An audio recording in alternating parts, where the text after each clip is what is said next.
Hi friends, ఎలా ఉన్నారు? చాలామంది స్టడీ టెక్నిక్స్ మీద వీడియోలు చేయమని అడిగారు. సో ఈరోజు మన మెమరీ ఇంప్రూవ్ చేసుకోవడానికి మరియు చదివిన విషయాలు గుర్తుంచుకోవడానికి ఉపయోగపడే ఒక స్టడీ టెక్నిక్ ఏంటో తెలుసుకుందాం. దాని పేరే spaced repetition technique. Spaced repetition technique అనేది ఒక రివిజన్ టెక్నిక్. ఈ టెక్నిక్ ఏంటంటే మీరు ఒకే టాపిక్ని లేదా ఒకే చాప్టర్ని వేరు సమయాల్లో మళ్ళీ అదే టాపిక్ని చదవటం. ఈ రోజుల్లో ఉన్న కాంపిటీషన్కి మనకు గుర్తుపెట్టుకోవాల్సిన విషయాలు చాలా ఉంటాయి. మనం చాలా రకాల సబ్జెక్ట్స్ చదవాలి, అందులో చాలా రకాల కాన్సెప్ట్స్ నేర్చుకోవాలి, కొన్ని విషయాలు తప్పనిసరిగా గుర్తుంచుకోవాలి. సో స్పేస్డ్ రిపిటీషన్ టెక్నిక్ దీనికి ఉపయోగపడుతుంది. స్పేస్డ్ రిపిటీషన్ టెక్నిక్ ఎందుకు చాలా ఉపయోగకరమైన టెక్నిక్ అంటే, ఇది వాడడం వల్ల మనం ఇన్ఫర్మేషన్ని ఎక్కువ రోజులు గుర్తుపెట్టుకునే అవకాశం ఉంటుంది. ఈ స్పేస్డ్ రిపిటీషన్ టెక్నిక్ అనేది అసలు ఎలా పనిచేస్తుంది? సపోజ్ మీరు ఏమైనా టాపిక్ చదవాలి అని అనుకున్నారు. ఎగ్జాంపుల్గా మొఘల్ చరిత్ర చదవాలి అని అనుకున్నారు. దాన్ని ఒకేసారి చదవడం కంటే 5-6 సార్లు వేరు సమయాల్లో, అంటే రోజులుగా, వారాలుగా, నెలలుగా విభజించి ఈ టాపిక్ని మీరు చదివితే మన బ్రెయిన్ బాగా ప్రాసెస్ చేసుకుని ఎక్కువ కాలం గుర్తుపెట్టుకుంటుంది. ఈ టెక్నిక్ను వాడి మీరు చదివిన ప్రతిసారి మీ మెమరీ 50% ఇంప్రూవ్ అవుతుంది. రీసెర్చ్ ప్రకారం స్పేస్డ్ రిపిటీషన్ ద్వారా ఎవరైతే చదువుతారో వాళ్ళు బట్టి చదివే వాళ్ళకంటే 67% ఎక్కువ ఇన్ఫర్మేషన్ని గుర్తుంచుకుంటారు. ఈ స్పేస్డ్ రిపిటీషన్ ద్వారా మన రీకాల్ అండ్ రిటెన్షన్ కూడా పెరుగుతాయి. రీకాల్ అండ్ రిటెన్షన్ అంటే మనం చదివిన విషయాలు కావాల్సిన టైంలో గుర్తు చేసుకోవటం మరియు ఎక్కువ రోజులు వాటిని గుర్తుంచుకోవటం.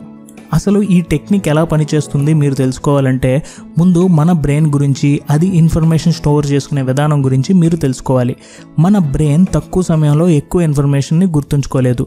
ఎందుకంటే మన మెమరీ అనేది బ్రెయిన్లో ఒకే చోట స్టోర్ అవ్వదు, అది చాలా చోట్ల రకరకాలుగా స్టోర్ అయి ఉంటుంది. ఎగ్జాంపుల్గా చెప్పాలంటే, మీరు కొన్నిసార్లు ఏమైనా గుర్తు చేసుకుందాము అని అనుకుంటే అది మీ నోటి వరకు వచ్చి ఒకేసారి మర్చిపోతారు. కానీ కొంత సమయం అయిన తర్వాత మీరు వేరే పని చేస్తున్నప్పుడు ఆ విషయం సడన్గా బ్లింక్ అయ్యి మీకు గుర్తొస్తుంది. ఇది మనందరికీ ఎక్స్పీరియన్స్ అవుతూనే ఉంటుంది. దీన్ని బట్టి మనం ఏం అర్థం చేసుకోవాలంటే, మన బ్రెయిన్ ప్రతి విషయాన్ని ప్రాసెస్ చేయడానికి కొంత సమయం తీసుకుంటుంది. మీరు ఏమైనా విషయం చదివినప్పుడు అది మీ బ్రెయిన్లో షార్ట్ టర్మ్ మెమరీగా స్టోర్ అవుతుంది.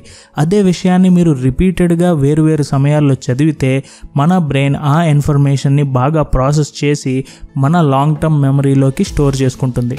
ఈ టెక్నిక్ ఫాలో అవడం వల్ల మీరు చదివిన విషయాల్ని షార్ట్ టర్మ్ మెమరీలో నుంచి లాంగ్ టర్మ్ మెమరీలోకి కన్వర్ట్ చేయగలుగుతారు. మన బ్రెయిన్ ఎప్పుడు మనకి ఏ ఇన్ఫర్మేషన్ అయితే బాగా ముఖ్యమో దాన్ని బాగా స్టోర్ చేసుకుంటుంది. మీరు ఏ విషయాలైతే రెగ్యులర్గా చేస్తారో, చదువుతారో వాటిని మన బ్రెయిన్ బాగా స్టోర్ చేసుకుంటుంది. అందుకే ఈ టెక్నిక్ బాగా పనిచేస్తుంది. ఒక రకంగా చెప్పాలంటే ఈ టెక్నిక్ ఫాలో అవడం అనేది మీ బ్రెయిన్ని హ్యాక్ చేసినట్టే. మీరు డైలీ ఎక్సర్సైజ్ చేస్తే మీ మజిల్స్ ఎలా ఇంప్రూవ్ అవుతాయో ఈ టెక్నిక్ను వాడటం వల్ల కూడా మీ బ్రెయిన్ అంతా ఇంప్రూవ్ అవుతుంది.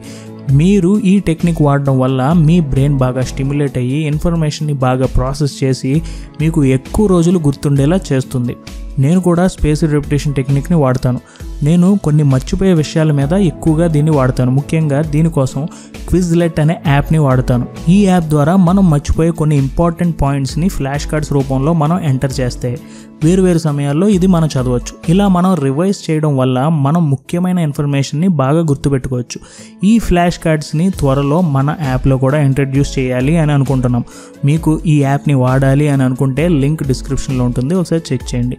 సో స్పేస్డ్ రిపిటీషన్ టెక్నిక్, ఈ టెక్నిక్ని వాడితే మీ మెమరీకి ఇంకా డోకా ఉండదు. సో ఫ్రెండ్స్, మీకు ఈ వీడియో నచ్చితే లైక్ చేయండి, మీ ఫ్రెండ్స్ అండ్ ఫ్యామిలీకి ఇది షేర్ చేయండి, అండ్ ఆల్సో మా యాప్ని మీరు డౌన్లోడ్ చేసుకుంటాం మర్చిపోకండి. Thank you for watching. జై హింద్.